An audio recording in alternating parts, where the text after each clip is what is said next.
Hi, my name is Rakia Michelle and welcome back to my channel.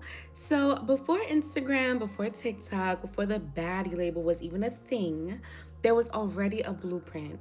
Stacey Dash, Kamorlee Simmons, Megan Good, Aaliyah, Gabrielle Union. These women weren't just pretty, they were iconic, magnetic, effortlessly inspirational. But here's the thing, the 2000s baddie wasn't just about beauty, it was about survival. It was about existing in a world that constantly told you you weren't enough and finding a way to shine anyway. So today we're going back, not just to admire the glam, the looks, the vibes, but to understand the psychology behind it. So to begin, the term baddie didn't really exist like how it does now, but we knew who they were. These were the women who stepped into every room like the camera was already rolling. They wore low-rise jeans, ooh, love me a pair of low-rise jeans, fur-trimmed jackets, a lip gloss was always on, and they carried a quiet power that didn't need to explain itself. Let's take Aaliyah for example, okay? She was the it girl of effortless beauty, soft-spoken, but really unforgettable. And we cannot mention it girls without mentioning my girl, Miss Kamorlee Simmons. She was luxury in human form, giving us tall, glamazon energy and running baby Phat as a teen mogul. Yes, ma'am. And Rihanna, that face, that walk, that energy, she was the dream girl without even trying. They were all cool, sexy, unbothered, and we didn't just admire them, we modeled ourselves after them. Because in them, we saw a version of Black girlhood, well, with the exception of Kamorlee Simmons, of course, but we saw a version of Black girlhood that was allowed to be beautiful, desirable, and fly. Now, obviously, I have a personal bias because yes, I was born in the 90s, but I was raised in the 2000s, so I can speak on this era a little bit more comfortably. I do rep the 90s and I love the 90s, as you guys can see in my previous video. But the 2000s, yeah, I grew up in this age. Yeah, I know a lot about it. So let's talk even further. Even though stunning and strikingly gorgeous in its appearance, the 2000s beauty standard, yes, she was not kind. Thin bodies were glorified, hip dips were hidden, bellies were flat, okay? Everything had to be snatched, even if it came at a cost. So now we're getting into the eating disorders, okay?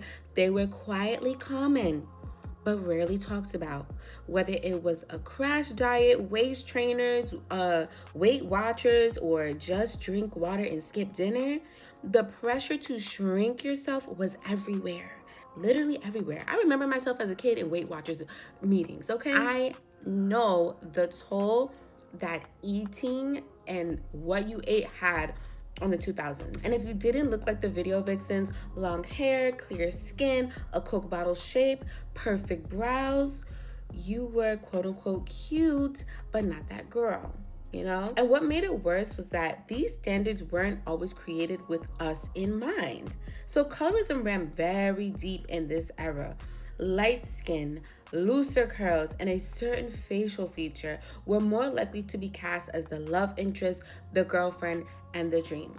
And yet, we still showed up, we pressed our hair, outlined our lips, and made it work.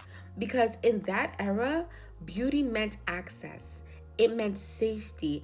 It meant you had a chance to be seen in a world that was built to overlook you. Imagine you going for a role or a campaign or a photo shoot and you have the beauty, you have the talent, and yet you're denied because you don't have light skin, loose curls, a button nose, almond-shaped eyes. That was the blueprint, and that's what a lot of these girls were up against. If you had a broader nose, deeper skin, kinkier hair, or fuller features, the world made you feel like you had to overcompensate just to be considered quote-unquote decent. And I think we have a better grip on this today, that these standards were built from Eurocentric ideals, okay? Filtered through the lens of what was marketable, digestible, and palatable. Today, we don't really play those games. But back then, the 2000s girlies, yeah, they had to play the game in order to get to where they wanted to be. And a lot of these trends we still see today, especially in terms of the eating trends. So The waist trainers, the diet pills, the flat tummy teas, the low fat everything, and red carpet interviews where a woman's weight was always the first topic. It wasn't wellness. It was a performance of control, a quiet message that shrinking yourself made you worthy.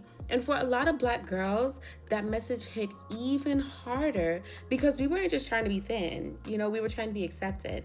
And for a lot of us, our body types, like we're just naturally curvy, so like trying to be thin or box ourselves into something that our genetics doesn't even lean into, that's a lot. And let's be real, society didn't really accept a Black body, like a true Black body, true Black curvy body, until the Kardashians, came into play.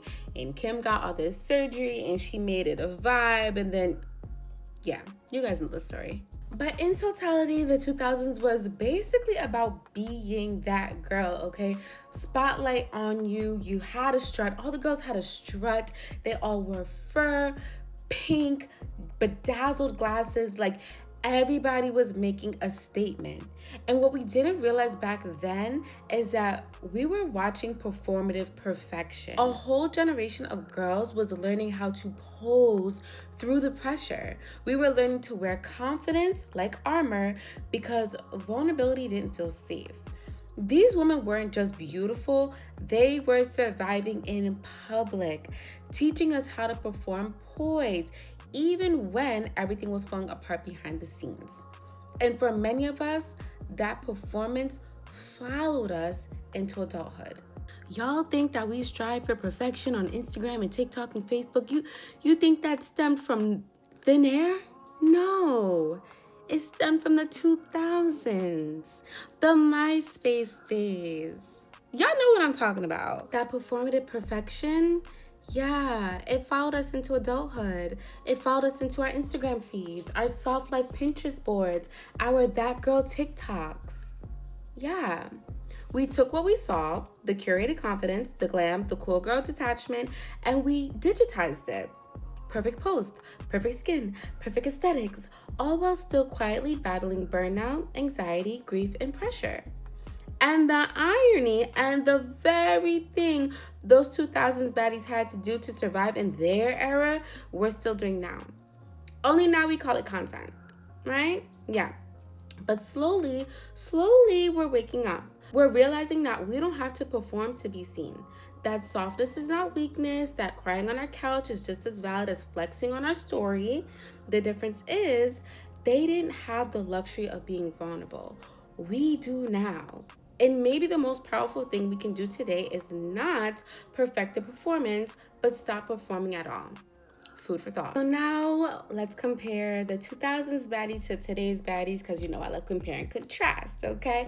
So today's baddie, we still love a full face, a slick bun, a luxury bag, but now this era's baddie has boundaries, therapy, and group chats that feel like prayer circles. Amen. She's embracing softness, not as weakness, but as a radical form of self-love. And this new age of baddie isn't afraid to cry. The journals, the canceled plans for her piece.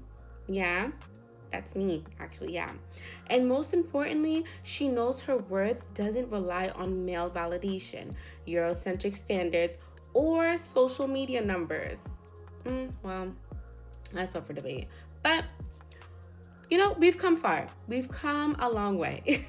So long and short, when us 90s babies say that the 2000s baddies raised us, yeah, we mean that. They showed us the power of beauty, presence, and Black femininity. But now, we're taking that foundation and adding healing to it, Because the true baddie isn't just the girl with the best outfit in the room. She's the one who knows when to walk away, when to rest, and when to speak her truth. Shout out to the woman who walked so we can heal in heels. You like what I did there? Yeah. Anyway, we see you, we thank you, we're evolving, and we're taking the blueprint with us. I hope you guys enjoyed this video. I will see you in the next one. And as always, I appreciate you guys for supporting this channel. Don't forget to like, comment, subscribe. I'll see you in the next one. Bye.